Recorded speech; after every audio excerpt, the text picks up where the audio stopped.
नमस्कार प्रेक्षकांनो, इन्स्पेक्टर मंजू या मालिकेच्या आजच्या जबरदस्त भागामध्ये फायनली प्रेक्षकांनो भावाभावांमध्ये मात्र फूट पडली. सुर्वे घराण्यात खूप मोठी फूट पडली. सत्या जयदीपचं इतकं काही भांडण झालंय ना, चित्रकार आले, समजावण्याचा प्रयत्न केला, पण त्यांचे सुद्धा प्रयत्न अगदी फोल पडताना आपल्याला दिसले. होय प्रेक्षकांनो, शेवटी मात्र आता दोन्ही भाऊ एकमेकांच्या समोर उभे राहिले. हे दृश्य बघून मंजूला सुद्धा खूप वाईट वाटतं, परंतु मायाचे एक्सप्रेशन बघून आता आपल्याला सुद्धा राग यायला लागलाय.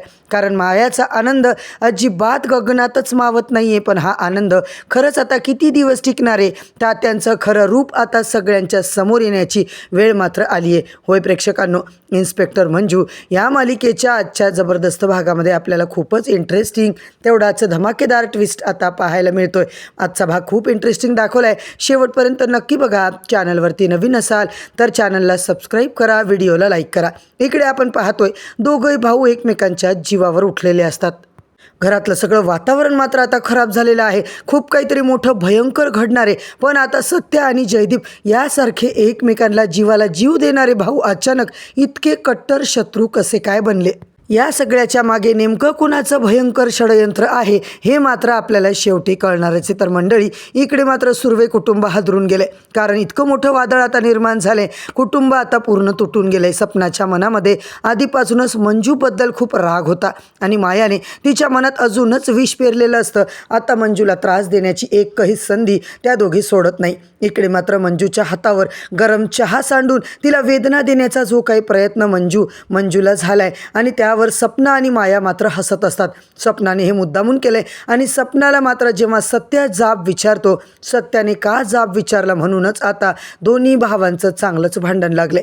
इकडे मात्र सुर्वे कुटुंब सगळेच आता हॉलमध्ये असतात. तेवढ्यात आता बाबा बाबा म्हणून सत्या आवाज देतो. प्रभाकर जेव्हा पुढे येतात, दोन्ही मुलांकडे पाहून ते मात्र शांतपणे म्हणतात, सत्या, जयड्या, अरे तुम्ही दोघं सख्खे भाऊ, लहानपणापासून एकमेकांसाठी उभे राहिलात. मग आज एवढं काय झालं रे? एकमेकांसोबत अशी भाषा बोलताय, भांडण मारामारीपर्यंत आले. इथेच सगळं थांबवा. आणि मात्र इकडे ते दोघं शांत होतील असं त्यांना वाटलं. पण प्रेक्षकांनो, जयदेवचा संताप तर अजूनच वाढतो. तो मात्र म्हणतो, नाही बाबा, मी अजिबात शांत बसणार नाहीये. हा माझ्या बायकोवर ओरडतो आणि वर म्हणतो मलाच साताऱ्यात माझी ओळख आहे. म्हणून सगळ्या हॉलमध्ये मात्र आता सगळ्यांच्या नजरा सत्याकडे वळलेल्या असतात. कुणाचीच त्याला भीती नाही आहे आणि मी तेच त्याला बोललो आणि आजही मी शब्दावर ठाम आहे. हे ऐकताच जयदेव मात्र आता खूप राग करतो. सत्या म्हणतो, हो आहे माझी सगळ्या आता साताऱ्यामध्ये ओळख. सत्याच्या अगदी जवळ येऊन मात्र आता तो जोरजोरात बोलायला लागतो. स्वतःला काय समजतो सत्या? सत्यासुद्धा मागे हटत नाही. डोळ्यात डोळे घालून प्रेक्षकांनो इकडे दोघं भाऊ भांडत असतात आणि हे सगळं ऐकून मायाला मात्र खूप आनंद होतो. खरं तर प्रभाकरच्या पायाखालची जमीन सरकते. सत्या मात्र जयड्याला म्हणतो, हे बघ, जास्त हुशारी करू नको, तुला एका मिनिटात मी गायब करेल ना, कुठंच सापडणार नाहीयेस तू. असं जेव्हा सत्या बोलतो तेव्हा मात्र जयदेव खूपच चिडतो. अक्षरशः त्याच्या अंगावर धावून जातो. मंजू, सपना त्याला थांबवण्याचा प्रयत्न करतात. प्रभाकर म्हणजे त्यांचे बाबा धावतात पुढे. दोघांना वेगळं करायचं आता सांभाळण्याचा प्रयत्न करतात. अजिबात ते दोघं ऐकायला तयार नाहीये. आता मात्र हे भांडण थांबतं. पण खरी मात्र प्रेक्षकांना आता ही भांडण या दोन भावाच्या नात्यात पडलेली खूप मोठी दरी आहे. इकडे आपण पाहतोय मायाच्या चेहऱ्यावर एक विचित्र समाधान, विचित्र तिचे हावभाव. तिला खरं तर आता हेच हवं असतं आणि हाच तिचा डाव असतो. दोन्ही पोरं वेगळी झाली, दोन्ही सुना वेगळ्या झाल्या. आता मात्र प्रेक्षकांनो इकडे मालिकेत खूप मोठा ट्विस्ट येताना आपण पाहतोय. सगळ्यांच्या मनात भीती असते. त्यांना कुणालाच वाटलं नाही की सत्या आणि जयदेव यांचं भांडण इतकं टोकाचं होईल. दोघंही आता निघून जातात. इकडे मात्र जेव्हा आपल्या आपल्या रूममध्ये सत्या बेडरूममध्ये जातो तेव्हा त्याच्या चेहऱ्यावर प्रचंड संताप. मंजू त्याच्या मागे येते. दोघं आता शांत असतात. मंजूचं बोलायला आता इकडे सुरुवात करते आणि म्हणते, सत्या, आज जे काही झालं ना ते व्हायला नको होतं. रागाच्या भरात माणूस खूप काही बोलतो पण त्याचे परिणाम खूप खोलवर जातात. सत्या काहीच बोलत नाहीये. तो फक्त शांत असतो, घराच्या बाहेर बघत असतो. मंजू पुन्हा म्हणते, हे बघ, तू सपना वहिनीला जे बोललास ना, जयदेव भाऊजींना त्याचा राग येणं साहजिक आहे रे. कोणताही नवरा आपल्या बायकोला काही बोलल्यावर ऐकून घेईल का? तू तरी ऐकून घेशील का मला कोणी काही बोललं तर? सत्या मात्र, मंजू वाघमारे, हे आता मला काही सांगू नका. मी काही कोणाची माफी वगैरे मागणार नाहीये. ते काही जे बोलले ना ते सगळं चुकीचं आहे. मंजू मात्र त्याला समजावते अरे नातं जपणं जास्त महत्त्वाचं असतं. एकदा नात्याला अगर छिद्र पडलं ना की ते नातं परत शिवता येत नाही. सत्या मात्र विचार करतो आणि फक्त आता भांडणाचा विषय नाही आहे वाघमारे, कोणीतरी मुद्दामून आमच्या दोघात गैरसमज निर्माण करतं आहे हेच मला वाटतंय. इकडे मात्र मंजूला सत्याच्या शब्दांचा विचार मात्र पडतो. सत्या काय बोलतोय तिलाही वाटतं की नक्कीच मम्मी साहेबच हे सगळं आता निर्माण करतायत.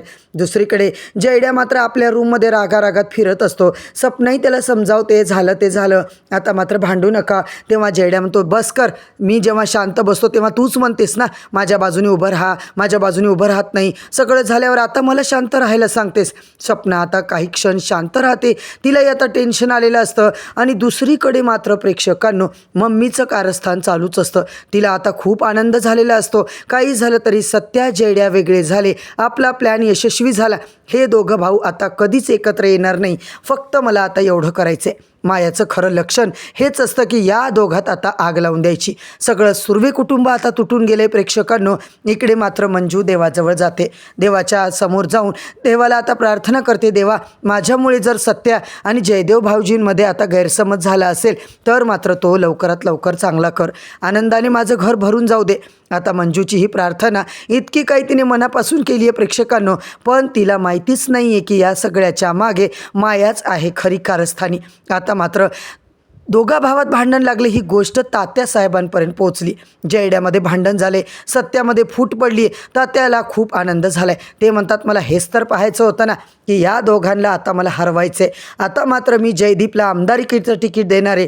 तात्यासाहेब मात्र म्हणतात आपला पुढचा प्लॅन आता सुरू करायचा. तात्या मोठ्या आत्मविश्वासाने बोलतो आणि ते दोघं भाऊ एकमेकाचे दुश्मन बनतील आणि आपल्याला मात्र काहीच करावं लागत नाही. आता मात्र मित्रांनो सुर्वे कुटुंबामध्ये इतकं मोठं वादळ आलं आहे आणि तात्यासाहेब या भांडणाचा कसा फायदा घेणार आहे.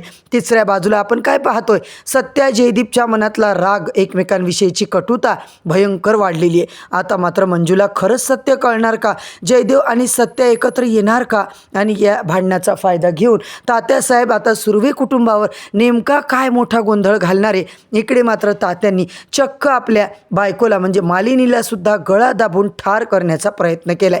येणाऱ्या भागात प्रेक्षकांनो कथा तर पूर्ण आता बदललीच आहे. दोन भावांचं नातं आता कायमचं तुटण्याची शक्यता मात्र आता दिसत आहे.